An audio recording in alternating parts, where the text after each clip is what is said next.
Good morning, guys. Hot Mess Mama vlog. I haven't done this in ages because it got really freaking busy. Just a quick recap of what I can remember. My church has been deconsecrated. That was upsetting. We had our last Eucharist Palm Sunday, and then, of course, at like 9 p.m. that night, my dog passed away. So then the deconsecration ceremony happened the day after, and right after that, I had to rush my dog's body to the crematorium. So that was fun. And I've been sort of handling the stuff having to do with the deconsecration of the church and redistributing sacramental items and cleaning out our parish hall and things like that. So that was a lot of work. I ended up with, stomach pains, and I had diverticuli, but I didn't realize that it was flaring oftentimes, and the doctor, when I ended up in the hospital in the ER, told me that often happens when you're on steroids and immunosuppressants like I am, particularly the steroids, because they are sort of painkillers too. So it's basically whatever inflammation there was also muted, so I couldn't really tell. Now I know the difference. So I know when I get certain pressures and things in my gut, and, it's diverticulitis. So then I have to make sure that my diet's calmed down, which is upsetting because I'm half Mexican. I love spicy food, but I also know my stomach can't handle that much spice.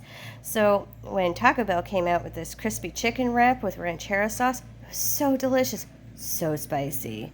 It did not agree with my gut at all. It was a bad idea. But I want it. It's so bad. Not to mention, still trying to get the deed to my dad's house so we can sell my dad's house so we can get a new house that's smaller, newer, better shape. And while that's all going on, still trying to empty out my house.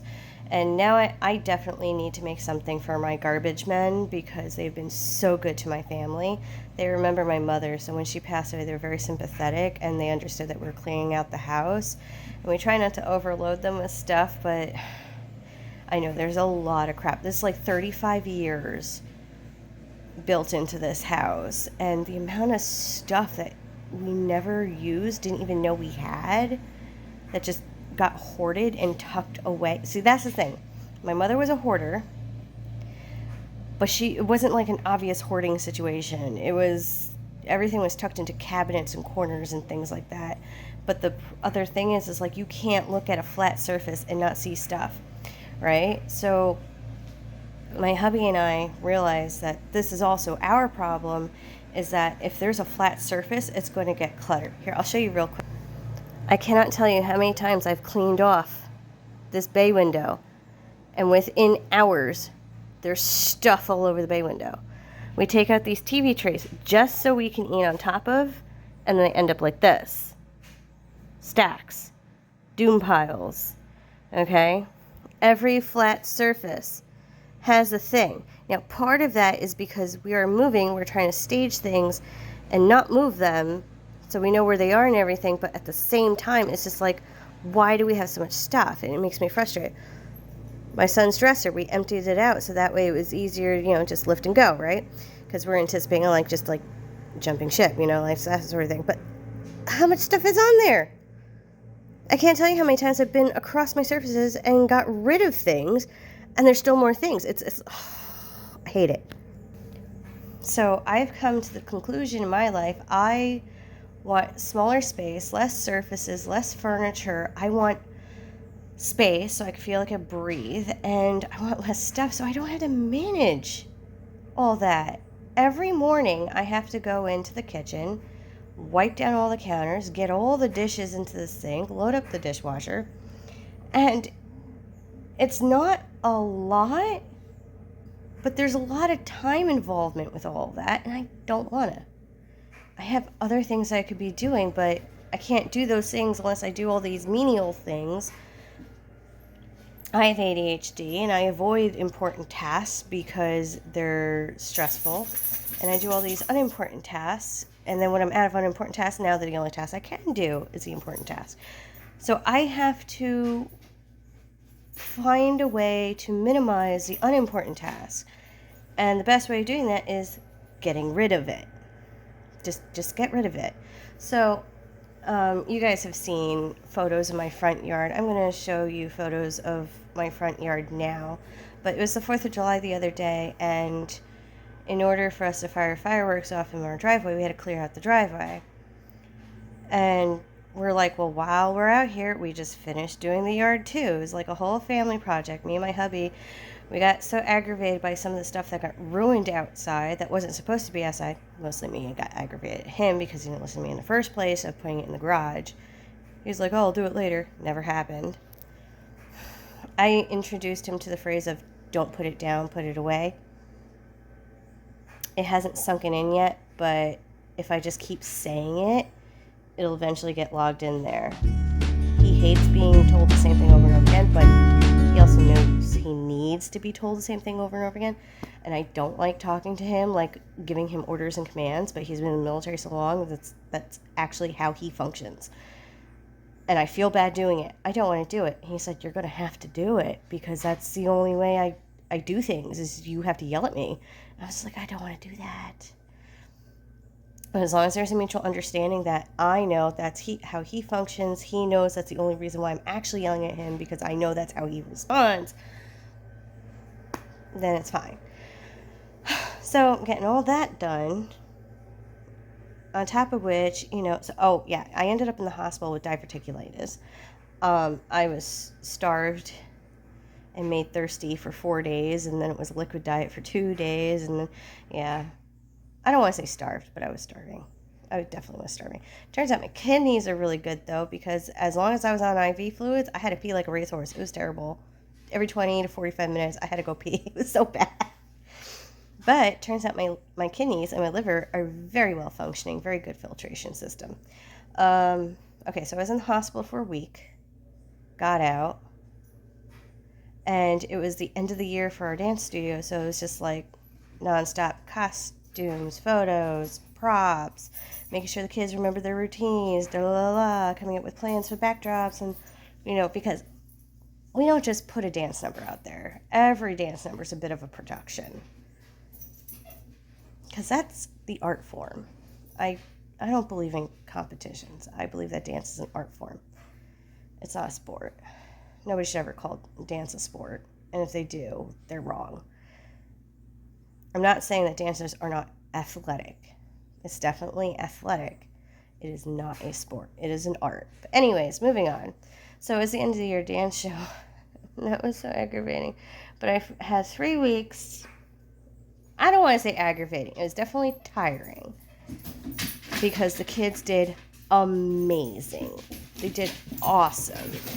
So I was very proud of them. And so then, oh my God, brain fart. Okay, so then I've had 3 weeks off of dance. The first week I spent just shut up from everybody at work and just recover mentally, physically. I probably napped a lot. I don't remember what I did that week. That week was a blur. But then I've been cleaning excessively a whole other 2 weeks. So I got a whole bunch of the rooms upstairs scrubbed down, emptied. Stuff is all staged in my son's old room. And I don't know why, but looking at the empty rooms just makes me so happy. It's just like clean slate, clean floors. I'm like, oh my God. It's nice. It's mentally nice. And I'm like, this is what I want. Just emptiness. Not really, because I want my fun stuff and things, but there needs to be a limit. And my biggest issue right now is my father, because he wants to hold on to everything. He's very sentimental, and he's a boomer. And the stereotype with the boomers is that there was a lot of value put into things, actual things, not just like monetary value, sentimental value. Things were made of better quality, and he has this issue of like functionality value, so there's a lot of things that he absolutely refuses to get rid of, and essentially they have to be utterly destroyed for him to let it go. So for instance, tools. Tools is the biggest fight I have with him. He says, never get rid of tools. Never, ever. I say, I agree with that to an extent. Like if you have a unique tool, yeah, never get rid of that because it's hard to find, replace, of the same quality as it was made in his time as opposed to now, because stuff is made like shiz. But how many number 2 Phillips screwdrivers do you actually need? That's the problem. And he's like, no, don't ever throw those away. You always need them. I was like, okay, but here's the issue. The reason why we have so many is because you guys could never find the ones that you had because they were not kept in the same place or they weren't kept all together. You guys had no actual inventory of it, or they were never put back where they were supposed to be. So they would always get lost. In addition to, you had so much other stuff that when things got misplaced, they got lost. They were gone. And you weren't finding them because my mother, she definitely had ADHD. Because what she would do, she would find all my dad's stuff, like, let's say it's on the dining room table. He finished a project, he didn't put his stuff away. She would just grab all this stuff, shove it in a box, and then shove that box somewhere. And my dad would never know where that was. And she would eventually forget where it was because out of sight, out of mind. So there could have been 2 screwdrivers in there that should have just been put in the junk drawer because they're common screwdrivers, like number 2 Phillips. But now they're lost forever. So now my dad has to go back out to Sears, buy another number 2 Phillips, bring it back home. And then the process repeats. He has another project. She grabs all his stuff, shoves it in a box. I cannot tell you how many boxes of just random things I have found since cleaning out my house. My mother did this all the time, and I would specifically yell at her, Mom, see this pile right here? Do not touch this pile. I'm still working with this pile. Do not move it. I cannot afford to lose any of this. Sure enough, she'd freaking move it. Shove it in a bag or something, yell at me for leaving my stuff out. I'm like, I'm actively using it. I just have to leave to go to work right now and I'll be back. She always wanted clear surfaces, but she was the biggest one about leaving stuff on all the surfaces.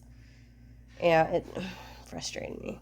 But anyways, so this was supposed to be a talk about my dad, but it turns into a rant about my mother too. 2 peas in a pod. No wonder they're married so long. But, okay, so my dad is like, never throw away tools. But now that I'm condensing everything, because now everything is being cleared out and I can actually see how many we have, I'm like, you have like 20. We'll stick with number 2 Phillips because it's easy. 20 number 2 Phillips. How many do you actually need? 1 for each car, 1 for the kitchen, and 1 for each type of toolbox. Plumbing, electric, general. Okay? So what is that? 6, and you have 20. Keep 1 extra, 7. Get rid of the other 13. This is what I'm talking about. And I'm not saying throw them away. Put them out on the street in a box that says free. Let somebody else use it. He's like, no, you never get rid of tools. I'm like, and that's the frustration I have. And then he has the same opinion of books. Keep all the books. I'm like, I'm a book dragon too. I appreciate the aesthetics of books. I appreciate the knowledge that they contain, even though I never read them. I greatly appreciate books, but there's like a certain level where you have to thin the herd. Easiest way to do that is, hey, Dad, all these books in the garage are moldy. Let me look at them. It's like, no, they're garbage. They're moldy. There's no rescuing them. Let me look at them, and I'll determine that. I bring in the books, and it's like, oh. Like, Dad, if I could have rescued the books, I would have. You need to trust me that I know how to get rid of things and when to get rid of things. And he doesn't. He does not trust me. And that's probably my biggest complaint, is that he does not trust my decisions. Because if it were up to him, he'd keep all the books but he keep them in the same moldy boxes and just move those moldy boxes to a different location. I'm like, that is not fair to the books inside. Either let them die or let them go live a life. Because you're just hoarding it. The other thing he's bad about is old technology, like stuff that's never, ever going to see the light of day, unless there's like a post-apocalyptic thing and you need analog stuff, but that's never going to freaking happen. We'll die before that happens, so what's the point, you know? Oh, Lord. So that's where I am. That's my rant. And I still have dance teaching schoolwork to do, and I haven't done because I've just been so caught up in all this. And I've been going on 16-minute rant. I am so sorry. But that's my catch-up. You don't have to watch this whole video. That's fine. Bye.